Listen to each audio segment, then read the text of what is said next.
Welcome to Natural Recovery from Suffering. This is Scott Killaby. I feel like a deep warmth in my heart right now to be able to tell you this story because it's true. And whenever you're sharing something that's really true for you, your heart is aligned with what you're saying. Your body and mind are. It's a real pleasure. And in the future, I want to provide some sort of platform where people who are doing deep repression work can really express themselves.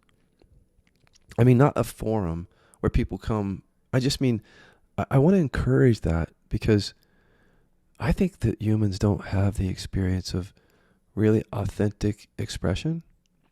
And this work gives us this. And if I can help a few people have a voice in the world, like by training them to be mentors or teachers, it's coming from the right place, because I would love for you to have this experience of being able to tell your story without having to hide any of the parts of it. So right now, before I start my story, this is about me being a good boy and then a sick good boy and then getting to the root of that and discovering freedom.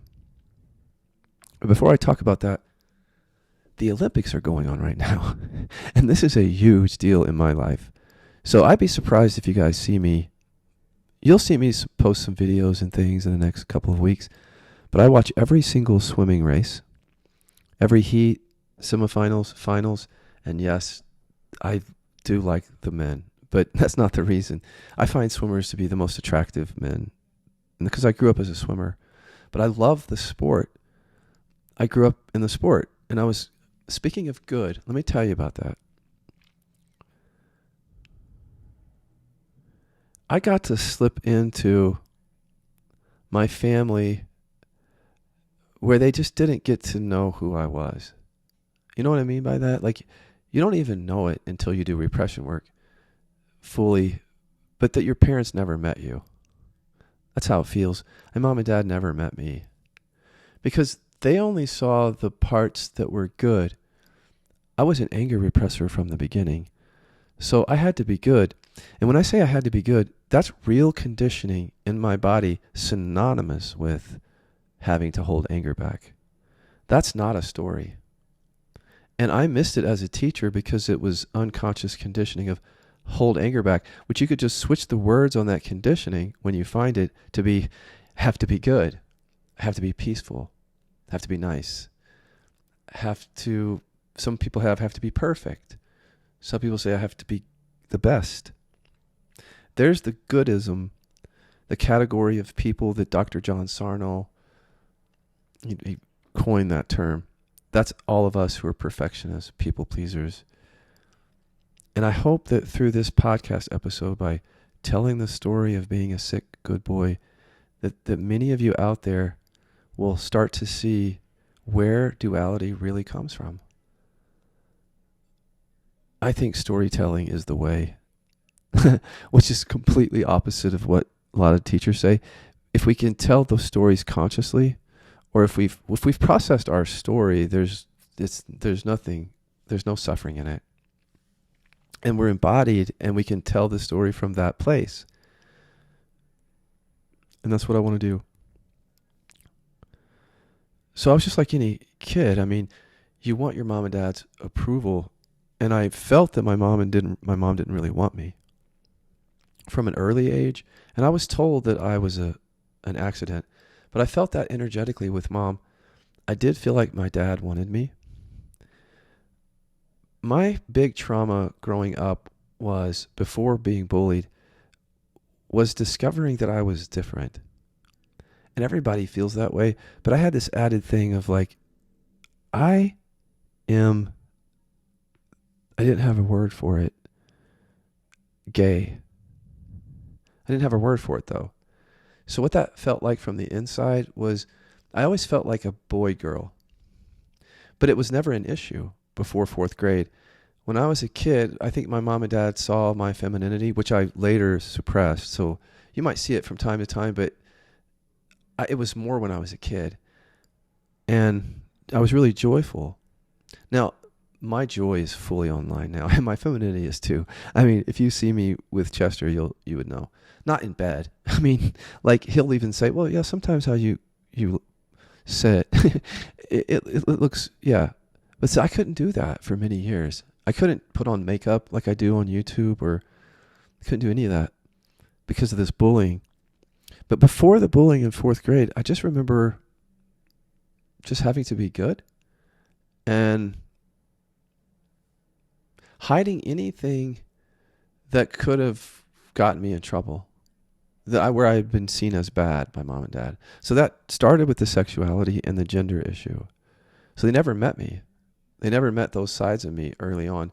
So those were hidden, and they were explored early in my life. I had more sex by the time I was 10 than I did through high school, or probably college. Well, I don't know. Maybe not the last years of college. But with kids my age, sometimes they would initiate it. I would initiate it. These kids became, 6 of them, bullies from 4th to 6th grade. But before that started, in my household, it was anger repression, femininity repression, repression of sexual orientation, if you want to put words on it. I just couldn't be myself.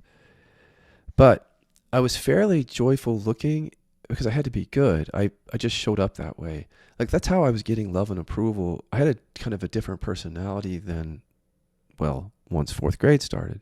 And I know all this now because these were all trauma responses. And I have to be good. And even the kind of the happy, joyful kid who was getting love by being that, like I've said, I used to put on plays and haunted houses and just totally a social kid up until 4th grade. I assume if I wouldn't have gotten bullied, I would have developed a different personality, I think. But I can't know. I just know that 4th grade up until then felt different. And then from 4th grade on, it's dark, or it was, in my consciousness. I've since explored all that. But I have to be, just having to be good, or that bubbly part of me, the part that was joyful, gay, feminine, had to go underground and be suppressed along with the anger once the bullying started. So I won't go through the bullying. I mean, here I am having sex with 3 of the bullies, of the 6 bullies. Crazy. Because the head bully I never had sex with him until 7th grade. And I don't know if he was jealous or something, but like he would turn all of them against me. And there was just a lot of ridicule, chasing, hitting, ostracizing, making it impossible to be on the bus or to walk home. And there was a lot of sexual tension in it. I know that now. And but after the bullying, I mean, by the time I get to 7th grade, it's not just about being good. I mean, I have a different personality by then, and I know that now. I couldn't be that kid before 4th grade who was creative, social, somewhat outgoing, although I was kind of always introverted. But I mean, I just feel myself differently before 4th grade. Everything changed then. And by the time I get to 7th grade, now I'm at a different school than the school where the bullies are. But they are there in the middle school with me. But now there's a bunch of kids there. And here comes the trauma response. Not just I have to be good, but I have to be peaceful and I have to blend in. So there's what's operating at the unconscious level from the anger repression and the unprocessed terror of being humiliated and hurt again. Because a real trauma happened from 4th to 6th grade. Not that there's not unreal trauma, but I mean, like, it just totally felt unsafe to be myself. I know that now by the time 7th grade came. So I want you to look at your life in through your own filter, but I'm telling the truth about myself now. So I was good. In other words, 7th grade, I blended in so that you could never see anything bad about me. Because the bad parts, I already had to hide the sexual orientation from mom and dad and basically from the bullies because it was getting me bullied. The femininity had to be hidden, obviously the anger, and anything fun and light and joyful had to be hidden. So there's a seriousness too for self-protection. But it's mainly I have to be good, I have to blend in. I was good. I was really good. I mean, so I was really good swimmer, always in the top 10 in the state of Indiana. Got a lot of love and approval that way. I was good at basketball.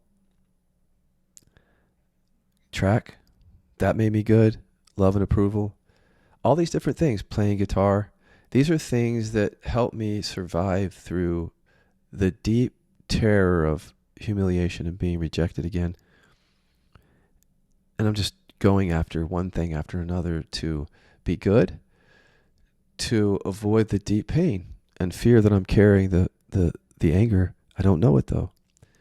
So I'm doing all this really fake stuff. In high school, I'm dating, cheerleaders, because that will get me seen that I'm straight and therefore good. And not only am I straight, but I'm dating varsity cheerleaders, so I'm really good. And I'm smiling during all of high school. I mean, not all the time, but even my art teacher, as I've said before, told my dad, he smiles all the time. See, that's all trauma response. Just developing a personality to get through high school, basically, had nothing to do with what I really am. So nobody in high school met me. No one met me by the time I graduated high school. I hadn't met me. The person that graduated was, I don't know who that was. So I ran away from my hometown because trauma was there, and I went to swim at a local college, not local, 2 hours away, on a scholarship.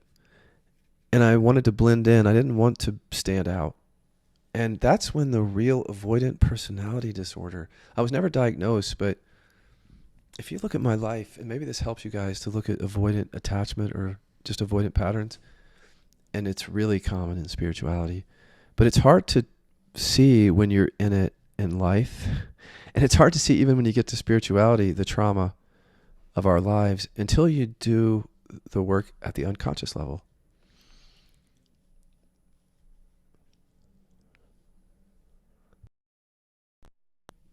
Well, before I get to college swimming, in high school, my senior year, I got not only most valuable swimmer, I got best mental attitude, which is next level good. And then I've told this story, but I just want to tell it again through the sick boy filter. Then I got interviewed by a radio station, and I remember listening back and thinking, I like my response, because it was completely non-expressive. The question was, hey, your coach says you never talk back or get angry like the other kids, and that's why he gave you the best mental attitude award. And I say something that sounds like, yeah, I got this or something. I forgot what I said, but it was just a very non-expressive, non-response. But it was just the kind of response that you just would overlook it. You wouldn't even know, he's just a terrified kid who's holding anger back and trying to get love and approval. Because I just knew how to hide it. I didn't know that I knew how to hide it, but I did. And see, this is important for swimming, because college swimming, it was really hard. And so was swimming my whole life. So a lot of my trauma and repression work was memories of being in a pool from the time I was 7 until through college, with all these coaches who loved me because I was good. I was like a good boy. And when I'm in the laps, swimming laps in the pool, I remember having thoughts like, I wonder if my girlfriend knows I'm gay. Or I would love to have sex with Jimmy, the guy swimming next to me. Or like, I want to change my schedule at school. But then underneath that, I now know was, I'm fucking angry at Dad, and I'm angry at the coach, and I fucking hate them both, and I can't express it because I feel like I'm doing this for them. I want to be doing something else right now, but I'm not doing it for myself. If I had to make that conscious, that's what was happening. And a deep, deep hurt from a kid who couldn't say, I don't want to do this. But yet I wanted to do it because I got love and approval. So there I'm angry at myself, don't know it. And this is poignant because just like so many people who are bamboozled on the spiritual path, there's a massive bypass. And it's really well illustrated, I think, with athletes because, for an example, I really like the movie and the book Peaceful Warrior. And one of the scenes in the movie is where the camera shot is in the gymnasium at the ceiling, looking down at the gymnast. They're all on their different equipment, and you can hear their thoughts, the ego thoughts. So you can see like a gymnast jumps on the parallel bars, and you can hear, damn, I'm a loser. Dad's right. I'll never make it to the Olympics. Damn, fuck, I hate myself. Just stuff like that. But what you don't hear is the unconscious, the really unconscious. So that was me in the pool. If you had a camera or a listening device, all these kids are swimming laps. If you zone in on mine, it's like, I mean, I'm not even blaming. I'm not even, on some level, even aware of the ego voice that says, I'm not good enough. Or I'm unlovable a lot of the time. It's a feeling. So, but my mind is saying things like, just what a kid is saying. Or I might be complaining a little bit in my head. You might hear something like, I don't want to do this. But for the most part, it would have been different. But at the unconscious level was, I'm fucking pissed, raging, and terrified of it. That's what's going on in that pool. No matter what thoughts you might hear at the surface above the repression. And so I know that's the case for these gymnasts, and I know now for all people because we do this work with people, that the ego thoughts, I'm not good enough, are a layer above the repression. Here's how I know that for myself is, it was just safer to believe that I'm unlovable. It always was, than to feel and express anger to my loved ones, or to feel and express what was true. These are child development issues. These are not what we are. We develop these identities because we can't be our authentic self. We don't even know what that is. No one ever meets us. We don't meet ourselves. So we have, I'm not good enough, and all these very self-limiting things. But what that does is it gives us a sense of separation. The repression, which is driven on, I have to stay safe and get love, survive as a separate self. And how I do that is I have to believe I'm not good enough. I have to believe I'm not going to make it to the Olympics. I have to believe that Dad is right and that I suck. That's what's really going on. When you get to the repression level, you hear that. I just never heard that the whole time. And when I got into college, I noticed I couldn't get love and approval as much because Dad's 2 hours away. So he doesn't see, me practicing every day. And I'm blending in more. So it's like, God, it's almost like I'm enjoying not being seen. And here comes the avoidant personality disorder. Now, let me talk about this for a second. I've never been diagnosed with this. It's only recently that I saw the diagnosis and I went back into my 20s and 30s and thought, oh yeah, I meet every one of those criteria. And that can look really narcissistic, but it's actually an avoidant personality issue. For example, I would always fall in love with my best friends, which was just safe for me because I already felt safe enough. And at the same time, there was this risk of real rejection. Like I was actually inviting the trauma of my childhood to happen again. But I would kind of feel safe with someone and then develop feelings. But then at some point, that relationship could end, if they rejected me. So I was making that happen by going after friends, the same people that bullied me when I was a kid, wanting to be sexual and loving and romantic with a friend, and then boom, they all rejected me. But I chose that. And that's hard for people to understand how we choose it, but we don't choose it consciously. We're just unconscious beings, and we're being false with each other. And so when I was falling in love with those guys, those friends, that wasn't the real me. That was the story of I'm unlovable. There's something wrong with me, coming from buried anger and other things. And I needed love. And I'd been hurt as a kid, so. But the problem is that I was also bullied, so I would go after these guys because they were safe. On one hand, it's weird, isn't it? Because it's safe on one hand.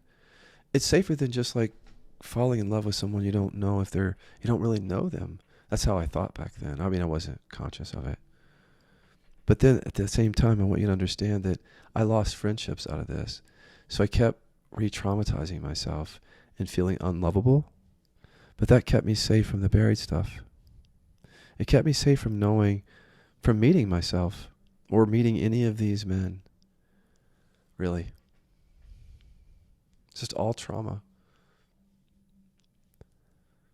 And mixed in there of having to be good, which was just the anger repression, was because my dad could cry and be vulnerable with me when I was a kid. Anger I didn't have a good point of reference for, but I would feel hurt when I would pick these friends, I would fall in love, but they couldn't give it back fully. Even if we'd had sex, they couldn't give back what I wanted, what I thought I wanted. And then I would just feel very hurt. And I remember crying and putting that pain on them. And I could have sworn that it was completely authentic, but it was coming from like rage because I was being rejected. So the childhood bullying rejection was happening, but I couldn't express the anger. But because my dad had conditioned me to be able to express vulnerability, I would. And I remember the feeling of like, I think I'm putting this on them. And I wonder how that feels to them. Like we're best friends and my best friend is telling me, if I'm them, my best friend is telling me that he's in love with me and he's really hurting because I can't give it back. I mean, what do you do with that?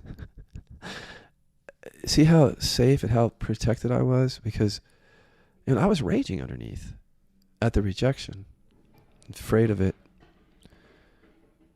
But the hurt was coming up. And I was doing the best I could.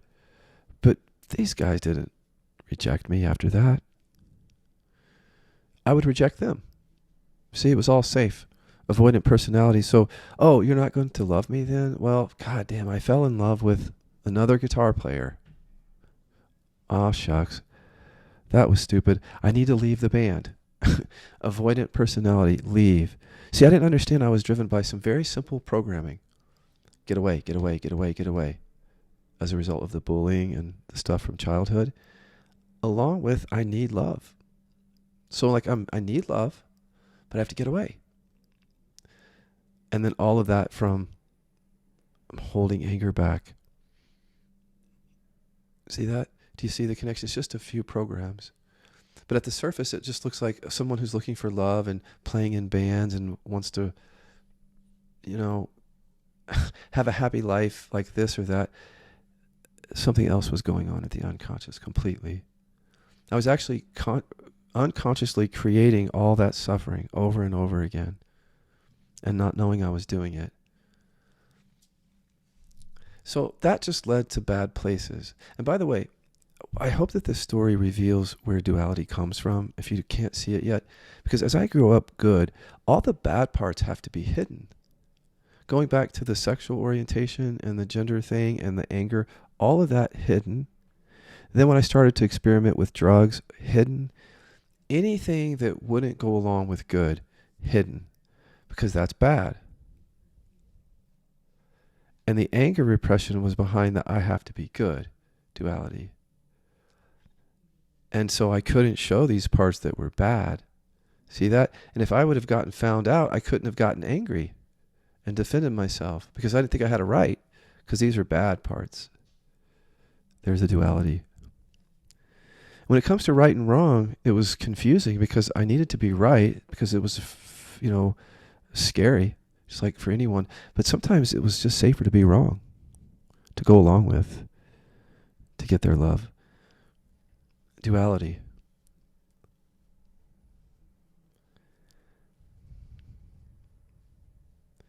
even I'm unlovable duality came, that deficiency came from the emotional deficiency, the same repression. If it's not super clear, it's just because you have repression. That's all it is. The unconscious hasn't been made conscious yet. So you can only see what I could see, what you can see at the conscious level and where it's coming from. So, but as my story unfolds, I crash because, how do I say this? I'm completely false if you can look at the story. A terrified kid, afraid to be humiliated and rejected again, holding anger back with everyone, completely terrified of all of that. But at the conscious level, just playing guitar, writing music, and interested in guys, and just being a person. Using a lot of drugs to keep the anger down and to soothe the hurt that I don't know where it comes from and why there's so much of it. But that comes because the anger isn't safe. I don't know that. So the drugs just keep pushing that anger down, hold it down, crash. Early 30s, go to 12-step. Perfect. Not only can I be sober, but I can get love and approval like there was nothing like it. The whole system seemed to be set up for it. I wasn't conscious of it, but man, I slid right into that and hid and was good. I was like a service, junkie. Service positions. I would go into rehab centers and be very good, actually, and help people who needed help. Very peaceful when I did that because I was driven. Anger repression is just simply, I have to be good. I have to be peaceful. Pretty much synonymous with I have to hold anger back. There's some variation of that. Some anger repressors have to be perfect. It's not so much about being peaceful, but still anger repression and similar goodism conditioning. The non-dual thing didn't come yet, so I spent, a number of years of sobriety, like 8 years of complete sobriety. The first 3 or 4 years, I'm getting lots of love and approval, as I said, in the 12-step program, but I'm just not ending the suffering. This is just more trauma response. I mean, I'm getting, of course, some freedom because I'm not using, but that just, my solution was taken away. That was my temporary solution to the anger repression and other trauma, was using stuff, but my solution got out of hand. So I had to find a different solution, and getting love and approval in 12-step was perfect as my new drug, and that was really addictive. Spirituality was addictive because my avoidant personality issue was still active. Now you might say, well, how can you be avoidant and do all that stuff in 12-step? I was never being real. And I would just cut and run, from a social gathering. I didn't like groups. So I would do just enough service work to get love and approval, but I didn't really want to connect with anybody. So I would just leave and do my spiritual work on the side, investigating who I am and all that. Feeling more and more disconnected, aka avoidant, of even the people in the 12-step program.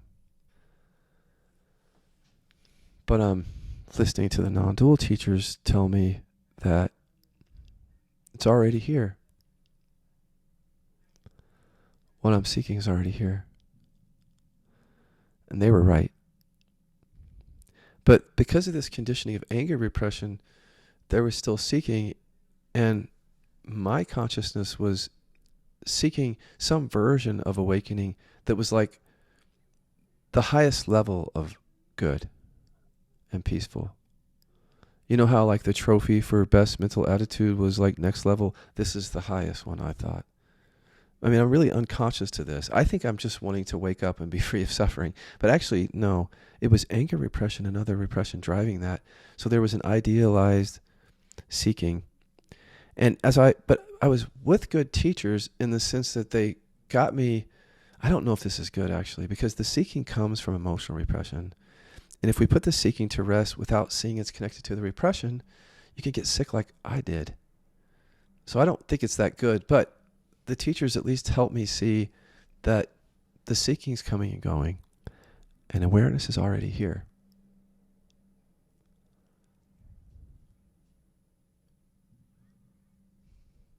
I just rested as that and saw everything coming and going. And I noticed early on that as I did that, that was peaceful. And that hit that trauma response of I have to be peaceful. But I wasn't aware of that. But that's why I was so drawn to it. The seeking was coming from trauma. And I would sit with certain teachers and I would feel very peaceful in that presence. And for a traumatized kid who seeks calmness for safety, it's all I needed. Idealized version of enlightenment that I'm seeking, and then when I sit with teachers, they're pointing me to presence, and the presence itself is peaceful. So I'm getting everything a traumatized kid would want. With anger repression, I'm getting the best version of good and the best version of peaceful. But I'm having to let go of this idealized version that I'm seeking, and then it's just presence. But I still have anger repression, so I have to be good.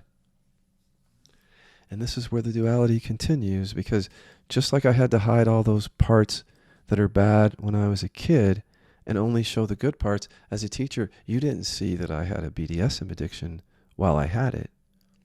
From the 3rd and 5th year of my teaching, I'm showing up just pointing, being good and peaceful, pointing to presence and helping everybody. But then I go home and I'm dominated by strange men who tie me up and do other things. And I love it. And then I come back on camera and then I'm good and peaceful. And that's the double life of repression right there, is the bad parts are hidden because we don't know how to incorporate that in a world where it's like the world really shuns some of that stuff. So this is where we have to go deeper than what the world thinks or others to get free. But I couldn't at first. So these bad parts, AKA bad, had to be hidden, my consciousness said, until that hiding of the bad, the duality of being good and hide the bad, created disease. I mean, it created addiction before, but then it was cancer and spinal stenosis, chronic nerve pain coming from anger repression. It's like, fuck, being good doesn't matter anymore at that point. With that much pain, and being peaceful wasn't possible. As you've been driven by a trauma response when everything that works doesn't work anymore, and now there's still the peace of presence, but there's this massive nerve pain in it, which is fear of being myself, feeling and expressing anger and other parts of myself, the bad parts. So I do anger repression work, and then those parts are brought in, and like then I start telling everybody, oh, I had a BDSM addiction. See, I come back and then now you guys know I have anger repression. I tell you I get angry from time to time, or I did, and I still can, and it's integrated. And I get to be myself now. But shit, that's a hard road. I mean, even if it looks good at the surface, because there's just so much suffering. I mean, there's a massive drug addiction in there, guys. It got bad with crack and meth and painkillers and then a lot of really quiet suffering under the facade of being good. Anxiety, some depression earlier. Just this gnawing sense that I can't be okay with life, until the non-dual stuff. But I really want you to see it, that we don't have to always suffer. We see these certain personality disorders like borderline personality disorder, narcissistic personality disorder, where it's like pomp and circumstance, the big narcissist, or the borderline or the victim consciousness of covert narcissism. It's loud and manipulative sometimes. Just like the grandiose narcissist is big and charismatic and there's no self-reflection or vulnerability. The avoidant personality sneaks in and out everywhere, and you don't necessarily see them. They're not creating a bunch of drama in relationships. They're being good, maybe, being peaceful, because a lot of avoidants are anger repressors. Not all. But yeah, so you see how people hide, but there's still plenty of suffering in it. It's just that the personality part of it is have to hide the bad parts. And then you have to do a lot of avoiding of people. If you can't get angry, if you can't let them see this or that, I say get to the place where you say, fuck it. Who gives a fuck what people think? And if you don't feel that through your whole being, do your repression work, because you can. It's just really hard for anger repressors to bring online. See, what you really have to do is bring online the anger, which doesn't mean you just get angry at people. I'm going to talk about that. Okay, let me stick to my story. By the time I'm doing anger repression work as a teacher, I'm showing up differently. And I will say this.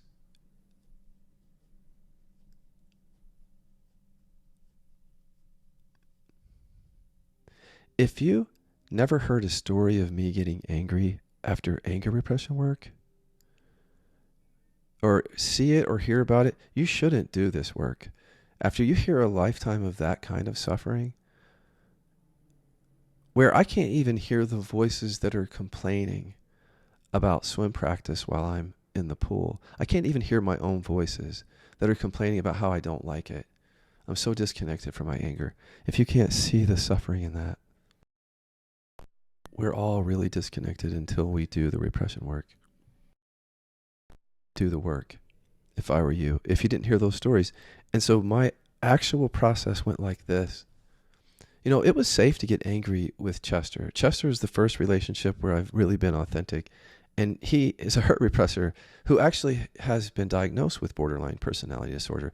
This is how I understand this play between hurt repression and anger repression, because anger repressors often have to be good, and we often have to be the good one in relationships. This is where it gets kind of sick. And you're not going to want to hear this if you don't see it yet. But there's a lot of people on earth like me and Chester who are in relationships in which one person represses anger and the other one represses hurt. And it's not always that clearly delineated, but that's a shadow thing that happens for people. It's just everywhere. And it's coming from trauma. But there's this thing about having to be good when you're an anger repressor. When you have a hurt repressor partner, it's easy to make them into the bad one, because they might be angrier. Well, they would be angrier than you if they could express anger, and they can't express hurt, but you can't express anger. So see how a partner who gets angry, they might feel bad, as hurt repressors often do after they get angry. And then you can buy into it like, oh yeah, you got angry again. We have to be really, really careful of that, because that's our own trauma. Our work is to do our anger repression work, see? It's not to be the good one in relationship.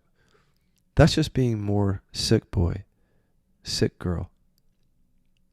Sick good boy, sick good girl. Because we're not good or bad. The duality comes from the repression. See that? I don't know how many times that Chester would get angry because that was his trauma response. When he would feel shame, he would go into anger. And with the borderline personality, sometimes it would be very powerful anger, like, extreme fits at times. That's his trauma. He was abandoned, a serious trauma when he was a kid. So that's what that is. But having to be good all my life, coming from that story, you can imagine that if I'm with somebody who can get that angry at me, well, he's bad. But I didn't have those words for it. It was just how I responded to that in sometimes subtle and not so subtle ways of making his anger into the issue, which protected me from my buried anger and made him into the bad one, even if we didn't say it. And then he would come back and apologize after getting angry, like he's the bad one. And I would say, oh, yeah, thanks. I appreciate the apology, because I'm fucking good and you're bad.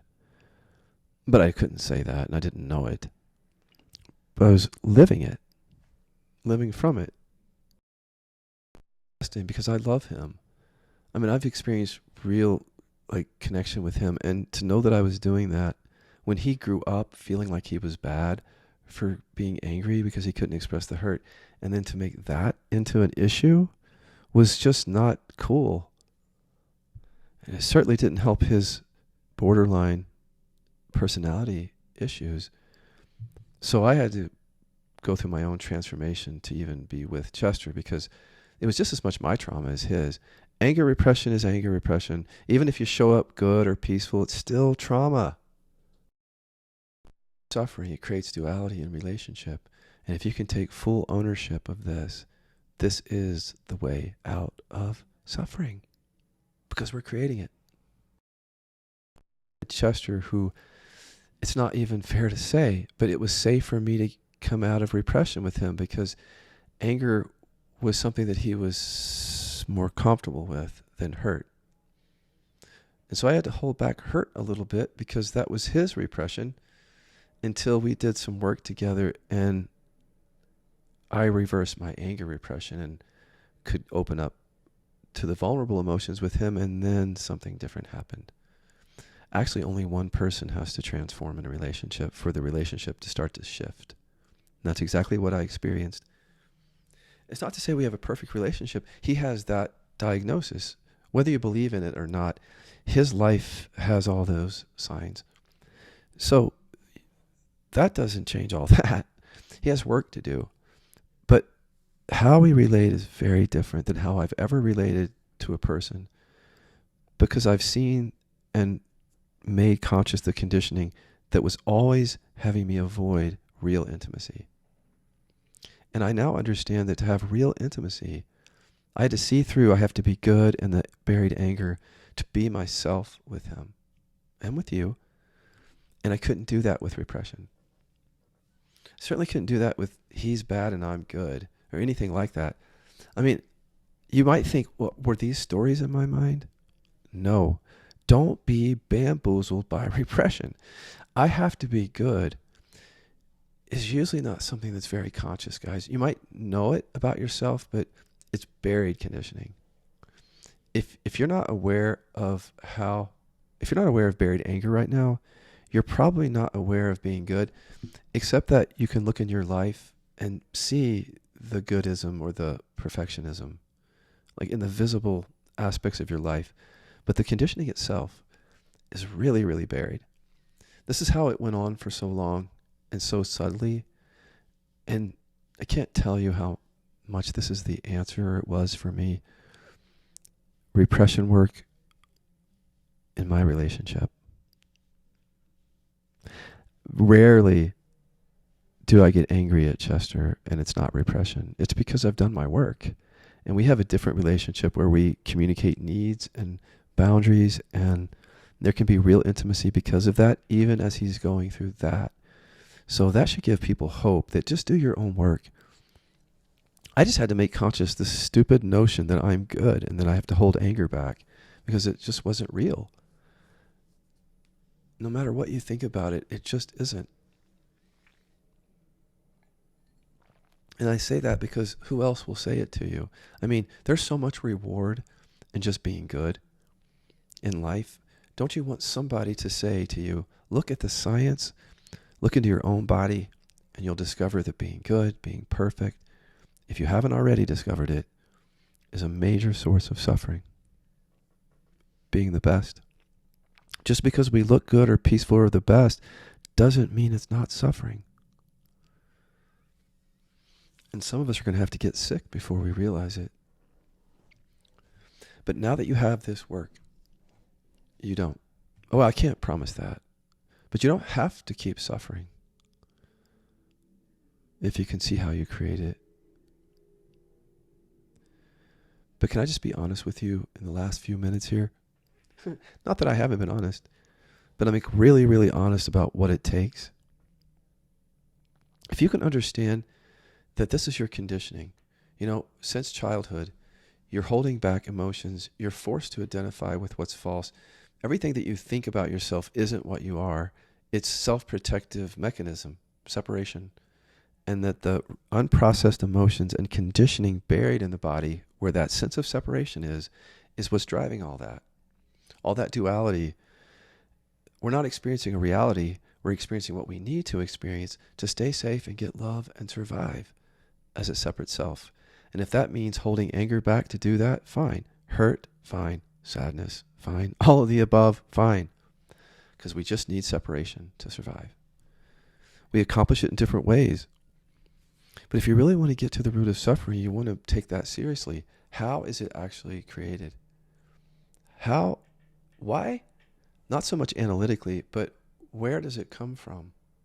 If you believe that you're bad, if you trace that back to the unconscious, could very well be you have to hold hurt back. Just being with Chester helped me understand that, because whenever he would feel bad, I could tell that he was hurt, but he would just do everything he could to not show it to himself or me. He didn't want me to meet him. So he introduced me to an imposter, just like I used to introduce my partners to some imposter, like I'm unlovable or I'm wrong. But see, that was gone for me. Once the embodiment was happening, there just wasn't any of that. And when he would say I'm bad, there would just be so much real compassion, because I knew that's what he wasn't. But now I could see through the depths of that. I could see from doing my own work at the unconscious level, I could see exactly where that came from him. And it just made me be able to open up to him with such compassion to see he's just doing the best that he can in any given moment, just like I, just like you. And he's not bad. And his anger just means he's hurt and afraid. And you're not bad or good or right or wrong. It just means you're afraid. But this fear is frozen. This fear is your sense of separation and deficiency. This is a terror of being yourself. Being good is not what you are. And you know, I've heard people ask teachers, this is such an anger repression thing. I've heard it. They'll say, so when you really wake up, is there just a real natural goodness, like a really, really good? And I've heard anger repressing teachers say, yep. But you have to be really careful with that, because it's such a carrot for anger repressors. What I would say is something different. Is do shadow work on that, on this idea that you have to reach some place where there's this natural goodness or goodness, because it could just keep your repression in place. And instead, go to the repression that makes you look for that and discover what you really are. But you can't know what you really are by holding on to this notion that you're just going to be the best version of good or peaceful. That's not it. And what we really are can't be defined. You could throw words at it, but being yourself is where it's at. And that is experiential. And how do we experience that if we don't get to the root of what creates the duality, the suffering? Am I bad now? Silly, isn't it? Hopefully you see how silly it is. Even if you're still suffering, hope on some level you see that maybe you've been able to look back at your story and see something. That you don't have to live like that. Even if you're getting a lot of reward, you're suffering. And so you have to look at your life. It's like a cost benefit, is what I've noticed. People will say, well, I'm getting a lot of benefit out of this. They're not conscious of it. And the reward, the benefit is so great. The suffering, they may not connect it yet. That's how we bamboozle ourselves. We'll say, well, by holding anger back, people like me or whatever, but we don't realize the extent to which holding anger back produces our suffering. It's the producer of suffering. Repression is. So the very thing that's giving us reward is producing the suffering. So we have to really do a deep dive and a look at ourselves at some point on the path, because it's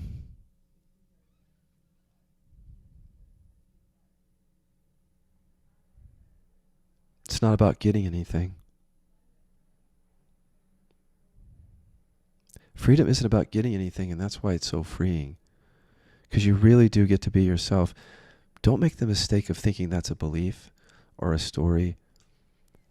This being yourself is non-dual. Let me share this before I go. Because duality comes from the repression, we're creating it for safety and to get love and approval as a separate self, then the freedom is just making that conditioning conscious. That to me is the clearest embodied non-dual path, because it gets to the thing that creates the suffering from the beginning. Not everybody wants to do that because there's reward in continuing to be good or peaceful or whatever. But this is where I notice that only certain people will come here. I guess certain things have to happen for people, maybe. One is there's just, some people are just so, they've just become so educated. That's a group of people I notice. They just understand the shitload of science that says emotional repression creates suffering. I mean, it's a lot. And there's some new studies out now, which are basically saying it even more.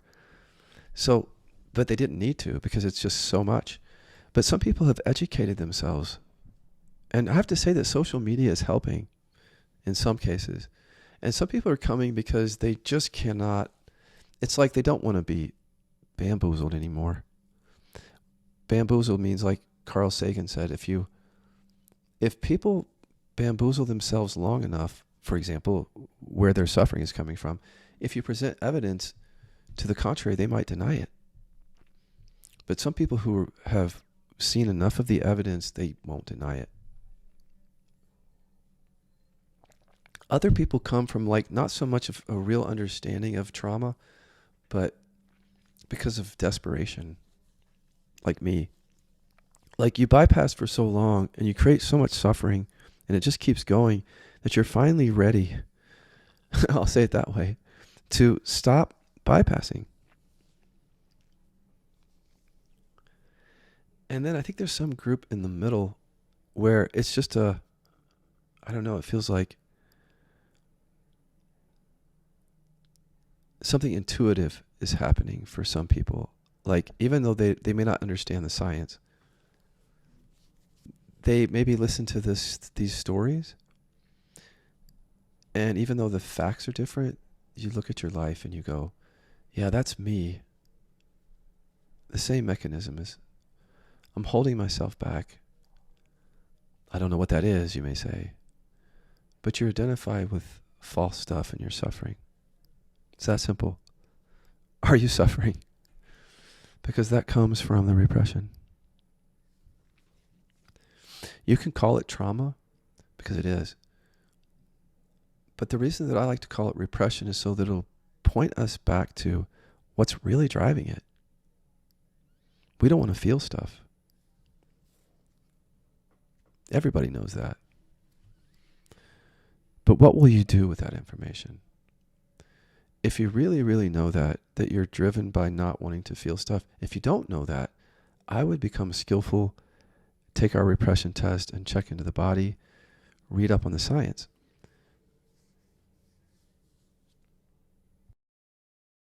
We're really, really serious and you already are intuitively or in some way understanding what this work is about. Let me give you a hint.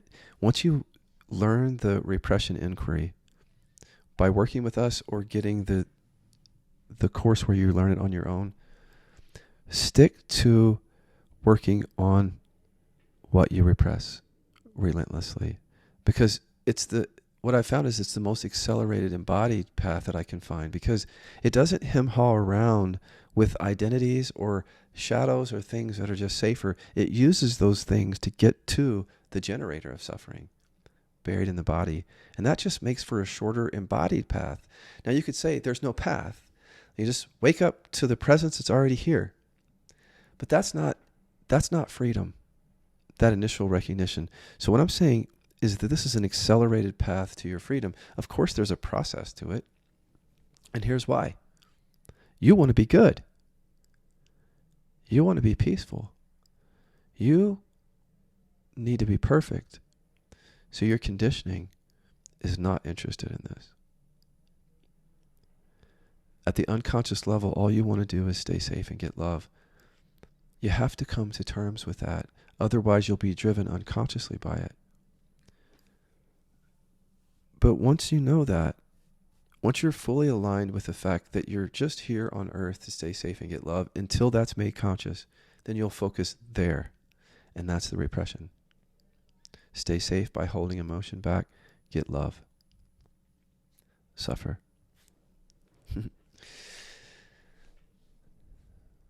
If you're a sick good boy or girl, or a reformed or half reformed sick good boy or girl, you can take our repression test at repressiontest.com. That tells you which emotions that you bury, and some people will find hurt repression or sadness repression behind some of this patterning, not just anger repression.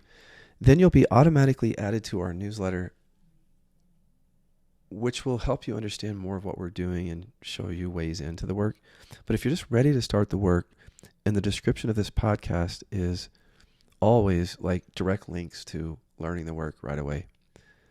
Thank you for listening.